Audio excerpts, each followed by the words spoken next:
सबसे पहले मैं अपनी एक प्यारी सी गुड़िया का प्रश्न लेना चाहता हूँ। उम्र है 14 साल। गुरुजी मेरी उम्र 14 साल है। आप मुझे बताइए कि क्या ब्रह्मचर्य का लाभ लड़कियों को भी मिलता है या केवल यह लड़कों के लिए है?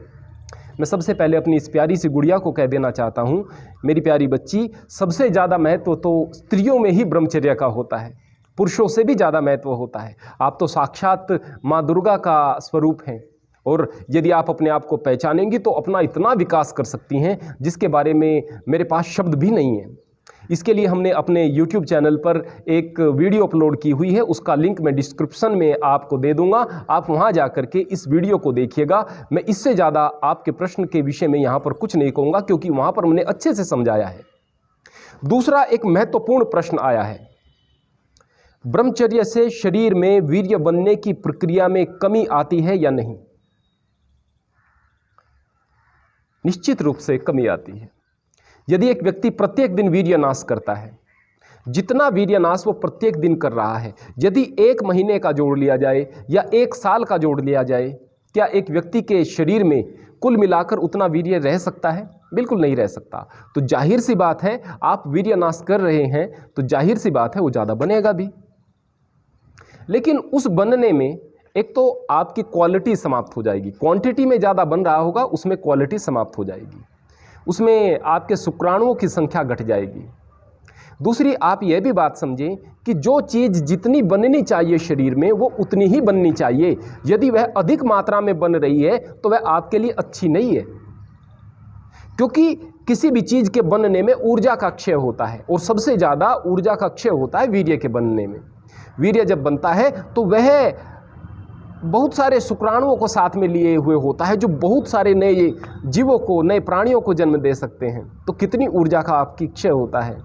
वीर्य को बचाने का मतलब यह नहीं कि आपके शरीर में वीर्य लबालब भर जाएगा, आपकी नसों में, आपकी धमनियों में वीर्य बहेगा।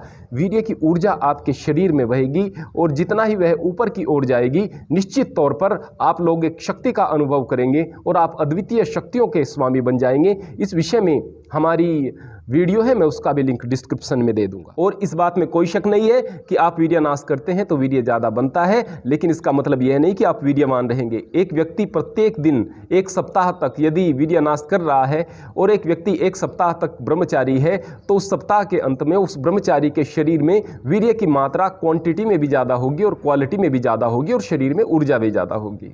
तो इस बात को आप समझें। इसके अलावा तीसरा प्रश्न है, ब्रह्मचर्य के बिना भी लड़के बहुत मजबूत शरीर वाले दिखाई देते हैं, तो ब्रह्मचर्य का क्या लाभ? कई बार ऐसे भी लड़के दिखाई देते हैं जो ब्रह्मचर्य का पालन कर रहे हैं और शरीर से कमजोर हैं। इस विषय में हमने वीडियो बनाई हुई है, ब्रह्मचर्य से पाएं 3 बल। लेकिन मैं आपको बता दूं कि बल एक प्रकार का नहीं होता है, 3 प्रकार का बल होगा। शारीरिक बल, ज्ञान का बल और आत्मबल। ये 3 प्रकार के बल होंगे। शारीरिक बल जो है वो आपकी मेहनत के और आपके खान पान के अनुपात में आपको प्राप्त होगा। एक व्यक्ति ब्रह्मचर्य का तो पालन नहीं कर रहा है, लेकिन उसका खान पान बहुत सही है, प्रोटीन वो शरीर को दे रहा है, मेहनत बहुत कर रहा है और परमात्मा और प्रकृति की ओर से भी उसको शारीरिक रूप से कुछ विशेष वरदान मिला हुआ है, तो जाहिर सी बात है वह तगड़ा दिखाई देगा। लेकिन तगड़ा दिखाई देना और मजबूत होना, इन दोनों चीज़ों में अंतर है। ऐसा नहीं है कि जो व्यक्ति बहुत तगड़ा दिखाई दे रहा है उसमें एनर्जी भी बहुत ज़्यादा हो, तो शारीरिक तल पर भी आप उसको बहुत मजबूत नहीं कह सकते हैं। एक ब्रह्मचारी तो है, संयम तो उसके जीवन में है, लेकिन व्यायाम नहीं करता है, खान पान उसका सही नहीं है, तो जाहिर सी बात है वो कमज़ोर रह जाएगा। कई बार व्यक्ति प्राकृतिक रूप से और डीएनए के कारण भी कमज़ोर होता है, ब्रह्मचर्य का पालन कर रहा है लेकिन फिर भी वह बहुत मजबूत शरीर वाला नहीं बन रहा। लेकिन वो व्यक्ति जो कि व्यायाम भी कर रहा है, खान पान भी उसका सही है, गुणसूत्रों के हिसाब से भी, पैतृक गुणसूत्रों के हिसाब से भी उसको मजबूत शरीर मिला हुआ है, यदि वो ब्रह्मचर्य का पालन करता तो पता नहीं क्या बन जाता। तो जाहिर सी बात है, इस भ्रांति को हम बिल्कुल मस्तिष्क से निकाल दें कि आप ब्रह्मचर्य का पालन करेंगे और एकदम से हट्टे कट्टे हो जाएंगे। नहीं भाई, उसके लिए आपको प्रयास करना पड़ेगा।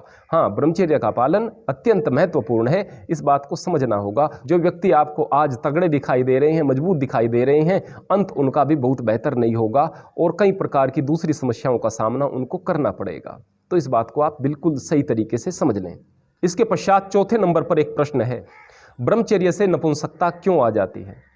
अब कमाल की बात है, आप प्रश्न किस प्रकार करते हैं। आपने प्रश्न यह नहीं किया कि क्या ब्रह्मचर्य से नपुंसकता आ जाती है, आपने कहा कि ब्रह्मचर्य से नपुंसकता क्यों आ जाती है। आप यह पूछना चाहते हैं कि क्यों आ जाती है, तो कन्फर्म है कि आ जाती है। कितनी गलत धारणाएं आप लोगों के दिमाग में बन जाती हैं। सबसे पहले मैं आपको बता दूं कि जो साक्षात शक्ति का, बल का, पौरुष का एक उदाहरण है भीष्म पितामह, उनको भी कई सभाओं में नपुंसक कहकर के पुकारा गया है। उनके पौरुष पर कोई शक किया जा सकता था क्या? उनकी बहादुरी पर कोई शक किया जा सकता था क्या? बिल्कुल नहीं। बस उन्हें नपुंसक कहकर के पुकारा जा रहा है मात्र इसलिए कि उन्होंने अपने मन को वश में किया हुआ है। ठीक इसी प्रकार जो लड़के हर वक्त लड़कियों के बारे में सोचते हैं या लड़कियां जो लड़कों के बारे में सोचती हैं, उनको तो आप सही मान रहे हैं, स्वस्थ मान रहे हैं। एक लड़का है जो प्रत्येक स्त्री को माँ, बहन, बेटी की नज़र से देख रहा है, उसको आप नपुंसक कह रहे हैं कि भाई इसके मन में इस तरह के विचार ही नहीं उठते, तो जाहिर सी बात है यह नपुंसक है। और क्या आपके पास में पैमाना है? बेटा जी, मैं आपको बता दूं कि हर वक्त गंदे विचारों को मस्तिष्क में रखना या फिर हर वक्त कामुक स्थिति में व्यक्ति का रहना, यह पौरुष का प्रतीक नहीं, यह एक बीमारी का और कमजोरी का प्रतीक है। ब्रह्मचर्य से नपुंसकता नहीं आती, ब्रह्मचर्य तो साक्षात आपको पराक्रमी बनाता है। 5वें नंबर का प्रश्न है, जब ब्रह्मचर्य स्वप्न दोष से खंडित हो ही जाना है तो ब्रह्मचर्य के पालन से लाभ क्या? सबसे पहले तो प्यारे बच्चों मैं आपको बता दूं कि स्वप्न दोष से ब्रह्मचर्य को खंडित नहीं माना जाएगा। ब्रह्मचर्य आपका एक संकल्प है, आपने इच्छा शक्ति से, दृढ़ इच्छा शक्ति से इसको लिया और आप पालन भी कर रहे हैं। आपको स्वप्न दोष हो गया, इसमें आपकी कोई गलती नहीं। आप कहेंगे शरीर को क्या लाभ होगा, आप करके देखिएगा। जो व्यक्ति प्रत्येक दिन वीर्यनाश करता है, वह व्यक्ति, वह लड़का 1 हफ्ते तक ब्रह्मचर्य का पालन यदि करता है, बीच में यदि स्वप्न दोष भी हो जाते हैं, उसके बाद भी वह अलग ही शक्ति, अलग ही स्फूर्ति, अलग ही आनंद को महसूस करेगा। अगर मन में उसके निराशा नहीं है तो वह दूसरा अनुभव निश्चित रूप से करेगा। तो जाहिर सी बात है, स्वप्न दोष के बावजूद भी आपके शरीर को लाभ हो रहे होंगे और धीरे धीरे आपका स्वप्न दोष भी ठीक होगा। बस आप धैर्य रखें, यह एक बीमारी है, इसको ठीक होने में समय लगेगा।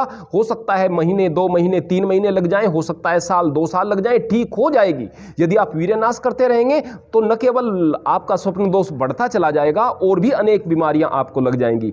तो जाहिर सी बात है, मन से नकारात्मकता निकालिए और इस बात के भ्रम को निकाल दीजिएगा कि स्वप्न दोष से आपका ब्रह्मचर्य खंडित हो जाता है। इस विषय पर भी हमारी वीडियो है, डिस्क्रिप्शन में हम लिंक अवश्य दे देंगे आपको, और बेहतर तरीके से आप समझ सकते हैं। 6ठे नंबर पर प्रश्न है, ब्रह्मचारी का जीवन नीरस सा हो जाता है, इसलिए वो जल्दी तनाव में आ जाता है और वो पैसा वगैरह कमाने के बारे में भी नहीं सोचता, क्योंकि उसके मन में विरक्ति का भाव आ जाता है। कमाल की बात है, उल्टी बात बिल्कुल कही जा रही है। ब्रह्मचारी का जीवन तो उमंगों से भर जाता है।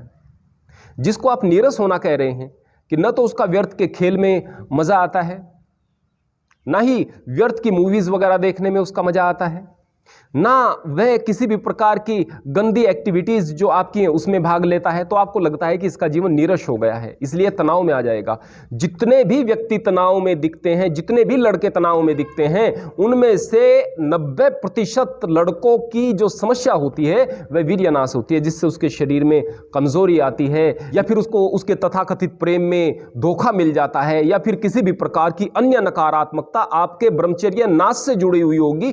बल्कि जो ब्रह्मचारी है वो तो हर प्रकार के तनाव से दूर हो जाता है। न उसको व्यर्थ की कुछ इच्छाएं रहती हैं, न व्यर्थ की कुछ आकांक्षाएं रहती हैं। मन में ऊर्जा बढ़ती है, उमंग बढ़ती है, और वह ऊर्जा उसे कुछ करने के लिए प्रेरित करती है और वो कुछ बड़ा करके चला जाता है। 7वें नंबर पर प्रश्न मिला है, गुरुजी अब तक जितने भी मैंने ब्रह्मचर्य का पालन करने वाले लड़के देखे हैं वो थोड़ा अलग थलग से रहने लगते हैं, थोड़ा शर्मीले से हो जाते हैं, उनमें प्रतिभा की कमी हो जाती है।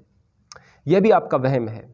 वास्तव में जो सच्चे अर्थों में ब्रह्मचर्य का पालन कर रहे हैं लड़के, उनका स्तर ऊंचा हो जाता है। वो बेकार की बातों में मुंह नहीं मारते हैं, निरर्थक बातों में अपना समय खराब नहीं करते। आपको ऐसा लगता है कि इनमें प्रतिभा की कमी हो गई है, नहीं। जो सच्चे अर्थों में ब्रह्मचर्य का पालन कर रहा है उसका स्तर ऊंचा उठेगा। ऊंचा उठेगा तो जाहिर सी बात है सामान्य बातों में वो मुंह नहीं मारेंगे, सामान्य बातों में वो इंटरेस्ट नहीं दिखाएंगे। आपको लगेगा कि प्रतिभा की कमी है, वास्तव में उनका स्तर बढ़ रहा होता है।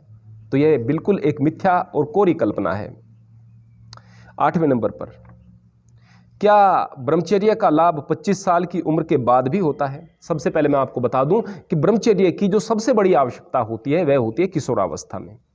सबसे बड़ी आवश्यकता उस समय बच्चे पूर्ण रूपेण अपरिपक्व होते हैं। लड़के लड़की जब उनकी 11, 12, 13 साल की उम्र होती है, वहाँ से वो गंदी चीज़ों की तरफ आकर्षित होना शुरू हो जाते हैं और वहाँ से अपना ब्रह्मचर्य का नाश करके अपने जीवन की नींव को खराब कर रहे होते हैं। उस समय सबसे बड़ी आवश्यकता होती है। यदि 20 साल तक की उम्र तक कोई ब्रह्मचर्य का पालन कर रहा है सही प्रकार से, लड़का या लड़की, तो वो अलग ही प्रकार से तेजस्वी और ओजस्वी बन करके सामने आएगा। और अगर 25 साल तक उसने ब्रह्मचर्य का पालन कर लिया तो फिर उसके जैसा कोई व्यक्ति दिखना मुश्किल होगा। उसके चेहरे पर सूर्य का तेज दिखाई देगा, आभा मंडल अलग प्रकार का ही होगा। तो जाहिर सी बात है 25 साल तक ब्रह्मचर्य का एक विशेष लाभ होता है। लेकिन जिसने पहले ब्रह्मचर्य का नाश किया है, उम्र उसकी अभी 27, 28, 30 साल है, उसके बाद भी ब्रह्मचर्य का लाभ उसको होगा। वो बात अलग है कि 25 साल तक ज़्यादा लाभ होता है, लेकिन इसका मतलब यह नहीं कि 30 साल के बाद कम लाभ होगा, तो भी बहुत लाभ होगा। 9वां प्रश्न है, क्या ब्रह्मचर्य केवल हिंदुओं के लिए है? बिल्कुल नहीं। यह तो ऐसा प्रश्न हो गया कि क्या मलेरिया केवल हिंदुओं के लिए है, डेंगू केवल हिंदुओं के लिए है? नहीं भाई, ये बीमारियां सभी के लिए हैं। स्वप्न दोष आपको होगा तो सभी को होगा, चाहे हिंदू हो या मुसलमान या कोई भी मत पंथ का मानने वाला हो, सभी को होगा। वह यह नहीं देखेगा कि यह किस धर्म से जुड़ा हुआ व्यक्ति है। इसी प्रकार ब्रह्मचर्य को खंडित करने से होने वाले नुकसान सभी को होंगे और ब्रह्मचर्य का लाभ भी सभी को मिलेगा। तो इस प्रकार की अवधारणा को मस्तिष्क से निकाल दें। ब्रह्मचर्य वास्तव में सभी के लिए है। और 10वें नंबर पर प्रश्न है, क्या घर पर रहकर भी ब्रह्मचर्य संभव है? घर पर रहकर ही ब्रह्मचर्य संभव है वास्तव में। यदि आप सोच रहे हैं कि आप ऐसे परिवेश में चले जाएं, न टीवी हो, न मोबाइल हो, न किसी भी प्रकार की लड़का या लड़की आपको दिखाई दें, लड़की हैं तो आपको लड़कियां लड़कियां दिखें, लड़का है तो लड़के लड़के दिखें। जब आप ब्रह्मचर्य का पालन वहाँ करके कुछ दिनों के बाद समाज में आओगे तो आपका मन और ज़्यादा वेग के साथ में लड़का या लड़की की तरफ आकर्षित होगा, विपरीत लिंग की तरफ आकर्षित होगा। तब आप क्या करो, या तो आप पूर्ण रूपेण उस तरह की पद्धति का पालन करें जैसे कि पहले हुआ करती थी कि 25 साल तक व्यक्ति गुरुकुल में रहा करता था, जो कि संभव ही नहीं है। घर से पूर्ण रूपेण संबंध खत्म, समाज से संबंध खत्म, उस समय तक परिपक्व होकर बाहर निकलता था। या फिर आप इस बात को समझें कि आप घर पर रहकर ही मोबाइल से दूर रहने की कोशिश करें, कम से कम प्रयोग करें, अच्छी चीज़ों में प्रयोग करें, टीवी से और निरर्थक चीज़ों से दूर रहने का प्रयास करें, गलत चीज़ों से बचने का प्रयास करें और अपनी वाणी में, अपनी आँखों में, अपने पूरे शरीर में संयम को स्थापित करें, तो आप सच्चे अर्थों में ब्रह्मचारी होंगे। यदि आप ऐसे स्थान की तलाश करने लगोगे जहाँ पर आप ब्रह्मचर्य का पालन करना सीखो और उसको जीवन में धारण करो, तो जाहिर सी बात है ऐसे स्थान आसानी से मिलेंगे नहीं और आप ब्रह्मचर्य का पालन सही प्रकार से नहीं कर पाओगे। 11वां और अंतिम प्रश्न है, क्या शादी के बाद भी ब्रह्मचर्य का पालन किया जा सकता है? बिल्कुल किया जा सकता है। इस विषय पर हमारी वीडियो है, हम उसका लिंक डिस्क्रिप्शन में दे देंगे, आप उसको विस्तार से समझ सकते हैं। लेकिन मैं यहाँ पर आपको एक बात बता दूं, जो व्यक्ति 25 साल तक ब्रह्मचर्य का पालन करके फिर विवाह करता है और विवाह के पश्चात संयम के साथ में अपने जीवन का यापन करता है, उसके लिए पत्नी अर्धांगिनी है, उसकी जीवन संगिनी है, जो कि जीवन में प्रत्येक क्षण पर, प्रत्येक स्थान पर धर्म के और आध्यात्म के कार्यों में भी उसका साथ देगी और उसके साथ वह संयम के साथ में गृहस्थ के सभी नियमों का पालन करेगा। जब आपकी वाणी में भी संयम हो, आंखों में भी संयम हो, हाथों में भी संयम हो, कानों पर भी संयम हो, अच्छी बात आप सुने, अच्छी वाणी आप बोलें, प्रेम पूर्वक व्यवहार करें, आंखों से आप सभी को पवित्र भाव से देखें, हाथों से सत्कर्म करें और पैरों से चलकर वहाँ जाएं जहाँ अच्छी चीज़ें हो रही हों, अच्छी बातें हो रही हैं, तो आप ब्रह्मचारी ही हैं। संयम के साथ में अगर एक गृहस्थ अपने गृहस्थी का पालन कर रहा है तो वो गृहस्थ रहते हुए भी सही अर्थों में ब्रह्मचारी है।